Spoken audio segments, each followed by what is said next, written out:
एक समाज का एक अंग पूर्णतः निर्बल हमने बना दिया। आरक्षण समस्या नहीं है, आरक्षण की राजनीति ये समस्या है। जहां बच्चों को पालन करने की क्षमता नहीं है लेकिन बहुत बच्चे हो रहे हैं, उनकी परवरिश ठीक नहीं होगी तो अच्छे नागरिक नहीं मिलेंगे। 50 के दशक के संघ में आपको ब्राह्मण ही नजर आते थे, आज के संघ में सभी जातियों के कार्यकर्ता आते। संविधान सम्मत सभी आरक्षणों को संघ का पूरा समर्थन है। सामाजिक विषमता दूर करने के लिए संविधान में जितना जहां आरक्षण दिया गया है उसको संघ का पूरा समर्थन है और रहेगा। आरक्षण पर संघ का क्या मत है और आरक्षण कब तक जारी रहेगा? क्या आर्थिक आधार पर आरक्षण को संघ मान्यता देता है? आरक्षण के कारण जो समाज में अनेक संघर्ष हो रहे हैं उनका हल क्या है? क्या क्रीमी लेयर को आरक्षण मिलना चाहिए? क्या अल्पसंख्यकों को आरक्षण मिलना चाहिए? सामाजिक विषमता को हटाकर समाज में सबके लिए अवसरों की बराबरी प्राप्त हो, इसलिए सामाजिक आरक्षण का प्रावधान संविधान में किया है। संविधान सम्मत सभी आरक्षणों को संघ का पूरा समर्थन है। बीच बीच में वक्तव्य होते उसमें से अर्थ निकाले जाते, ये बात ध्यान में रखिए। सामाजिक विषमता दूर करने के लिए संविधान में जितना जहां आरक्षण दिया गया है उसको संघ का पूरा समर्थन है और रहेगा। आरक्षण कब तक चलेगा इसका निर्णय जिनके लिए आरक्षण दिया गया है वही करेंगे। उनको जब लगेगा कि अब इसकी आवश्यकता नहीं हमको, तो फिर वो देखेंगे, लेकिन तब तक इसको जारी रहना चाहिए, ऐसा संघ का बहुत सुविचारित और जब से यह प्रश्न आया है चर्चा में तब से मत है, उसमें बदल नहीं हुआ है। अब क्रीमी लेयर को क्या करना? और लोग मांगते हैं सामाजिक आधार पर आरक्षण संविधान में है, संप्रदायों के आधार पर नहीं है, क्योंकि सभी संप्रदाय कभी ना कभी समाज के अग्रणी वर्गों में रहे हैं अपने यहां, तो उनके आरक्षण का क्या करना? अब और भी जातियां आरक्षण मांग रही है, उसका क्या करना? इसका विचार करने के लिए संविधान ने पीठ बनाए हैं, फोरम बनाए हैं, वो उसका विचार करें और उचित निर्णय दें। आरक्षण समस्या नहीं है, आरक्षण की राजनीति ये समस्या है। भाई अपने समाज का एक अंग पीछे है ऐतिहासिक सामाजिक कारणों से। शरीर पूरा स्वस्थ तब कहा जाता है, उसके सब अंग अगर आगे जाना है तो आगे जाना। मैं आगे जाने को होता हूं, हाथ हिलने लगते लेकिन पैर पीछे रह जाते हैं तो मुझे पैरालिटिक कहा जाता है। इसलिए उसको बराबरी में लाना तो आवश्यकता है। तो समाज में ये बराबरी कब आएगी? तो जो ऊपर है वो नीचे झुकेंगे और जो नीचे है वो एड़ियां ऊंची करेंगे, हाथ से हाथ मिलाकर गड्ढे में जो गिरे हैं उनको ऊपर लाया जाएगा। समाज को आरक्षण का विचार इस मानसिकता से करना चाहिए। आज हमको मिल रहा है कि नहीं मिल रहा है ये नहीं सोचना चाहिए, सबको मिलना चाहिए। सामाजिक कारणों से हजार वर्षों से लगभग ये स्थिति है कि हमारे एक समाज का एक अंग पूर्णतः निर्बल हमने बना दिया है, उसको ठीक करना आवश्यक है। हजार वर्षों की बीमारी ठीक करने में अगर 100-150 साल हमको नीचे झुक के रहना पड़ता है तो ये कोई महंगा सौदा बिल्कुल नहीं है, ये तो कर्तव्य है हमारा। ऐसा सोच के इसका विचार करना चाहिए तो इन सारे प्रश्नों के हल मिलेंगे। और इस प्रश्न को लेकर राजनीति नहीं करनी चाहिए, ये समाज की स्वस्थता का प्रश्न है, इसमें सबने एक मत से चलना चाहिए, ऐसा संघ को लगता है। संघ में अनुसूचित जाति जनजातियों का कैसा प्रतिनिधित्व और स्थान है? हम संघ में पूछते नहीं। एक बार मैं सरकारी विभाग चुना गया, पहली बार हमारे सह सरकारी विभाग सुरेश जी सोनी उनकी नियुक्ति हो गई, तो मीडिया ने चलाया कि ये भागवत गुट की विजय हो गई लेकिन ओबीसी को रिप्रेजेंटेशन देना है इसलिए सोनी जी को रखा है। तो मैंने सोनी जी को पूछा कि सोनी जी आप ओबीसी में आते हैं क्या? तो उन्होंने थोड़ा सा स्मित हास्य कर दिया, स्माइल कर दिया और उत्तर नहीं दिया। तो अभी भी मैं सोनी जी कहां आते हैं मैं नहीं जानता हूं। यह संघ में वातावरण। तो अगर हम इसी ढंग से बढ़ते हैं तो यह परिवर्तन होता है। नागपुर में मैं पढ़ रहा था, विद्यार्थी था, उस समय नागपुर संघ के लगभग सब अधिकारी एक ही जाति के थे, ब्राह्मण जाति के थे।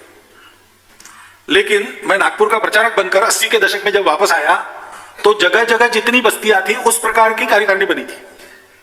इसलिए बनी थी कि हमारी शाखाएं बढ़ी, हम उस बस्ती में पहुंचे, हमने काम बढ़ाया, स्वाभाविक उसमें से कार्यकर्ता तैयार हुए, वो आ गए। कोटा सिस्टम करेंगे तो जाति का भान रहेगा, सहज प्रक्रिया से सबको लाएंगे तो फिर जात नहीं रहेगी। सहज प्रक्रिया लाते समय लाने वालों के मन में यह भान रहना चाहिए, क्योंकि स्वाभाविक प्रवृत्ति मनुष्य की अपने जैसे को पकड़ने की होती है। हमको अपने जैसे को नहीं पकड़ना है, सबको पकड़ना है। यह ध्यान रखकर अगर काम चलता है तो ऐसा होता है। 50 के दशक के संघ में आपको ब्राह्मण ही नजर आते थे, आज के संघ में, क्योंकि आप पूछते हैं तो थोड़ा बहुत मैं देखता हूं तो मेरे ध्यान में आता है कि जोन स्तर पर, प्रांत और प्रांत के ऊपर जोन स्तर पर सभी जातियों के कार्यकर्ता आते हैं। अखिल भारतीय स्तर पर भी अब एक ही जाति नहीं रही, ये बढ़ता जाएगा और संपूर्ण हिंदू समाज का संगठन जिसमें काम करने वालों में सभी जाति वर्गों का समावेश है, ऐसी कार्यकारिणी आपको उस समय दिखने लगेगी। मैंने कहा यात्रा लंबी है लेकिन हम उस और आगे बढ़ रही है, महत्व की बात है। देश के कई हिस्सों में बदलता जनसांख्यिकीय स्वरूप और हिंदू जनसंख्या की घटती वृद्धि दर को संघ कैसे देखता है? क्या जनसंख्या नियंत्रण के लिए कानून बनाया जाना चाहिए? 50 साल बाद भारत में हिंदुओं की स्थिति क्या होगी? जनसंख्या से क्या विकास प्रभावित हो रहा है? संघ इसे कैसे देखता है?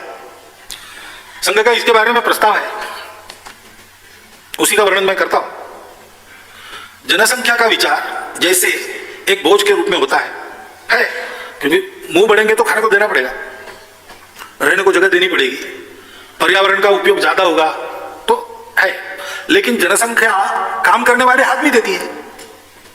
अभी भारत तरुणों का देश है, 56% शायद तरुण है और हमको बड़ा गर्व है, दुनिया में सर्वाधिक तरुण देश भारत है। 30 साल के बाद यही तरुण बूढ़े हो जाएंगे, तब इनसे ज्यादा तरुणों की संख्या नहीं होगी तो भारत बूढ़ों का देश हो जाएगा, जैसे आज चीन का हुआ है। इसलिए जनसंख्या का विचार दोनों दृष्टि से करना चाहिए और तात्कालिक नहीं, एक 50 साल का प्रोजेक्शन मन में लाकर ये सोचना चाहिए कि तब कितने लोगों को खिलाने की हमारी क्षमता होगी। रोटी, कपड़ा, मकान, स्वास्थ्य, शिक्षा, अतिथि सत्कार, ये जो गृहस्थ की आवश्यकताएं 6 रहती है, उसको देने की क्षमता हमारी क्या होगी। उस समय का भार अपना पर्यावरण कितना वहन कर सकेगा, कितनी उसकी क्षमता हम बढ़ा सकते हैं। उस समय ये सारा करने के लिए काम करने वाले हाथ हमको कितने चाहिए। और जनसंख्या चर्चा तो हम सब करते हैं, जन्म देने का काम माताओं को करना पड़ता है, तो वो माता हमारी कितनी सक्षम है, कितनी प्रबुद्ध है, कितनी स्वतंत्र है, उसके भरण पोषण की व्यवस्था उसके हाथ में कितनी है, ये सारा विचार करते हुए। और एक महत्व की बात दूसरे प्रश्न में जो पहले प्रश्न में ही आई है, डेमोग्राफिक बैलेंस।